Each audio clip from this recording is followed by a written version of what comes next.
bir qorovul o'z o'rnidan juma kuni Allohning ibodatiga musulmon lekin Allohning ibodatiga juma kuni bora olmadi. Undan so'ralindi: "Ey falonchi, nima uchun bora olmaysiz?" Chunki meni qo'ygan boshlig'im bu mavqega meni qo'ydi va men mana shu yerda ishlayman, mana shu yerdan oylik topaman. Agar men bu yerdan ketsam, boshqa yerdan ish topa olmayman deb o'z uzrini aytdi. Subhanalloh, oddiy bir qorovul va oddiy o'zga o'xshagan bandani qo'lida ishlayotgan insonning uzurini qarang. Lekin siz va biz oddiy yo'lda emasmiz va oddiy ishda emasmiz. Robbul alaminning risolatini yetkazaman, bu ummatni isloh qilaman.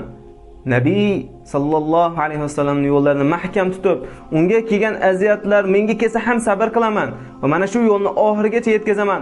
Bu yo'lga faqatgina ilmiy bilan yo'l bilan emas, balki amaliy yo'l bilan tatbiq qilish orqali bu ummatga bir najot bo'laman, bu ummatni bir botqoqlikdan chiqaraman deb chiqqan insonsiz.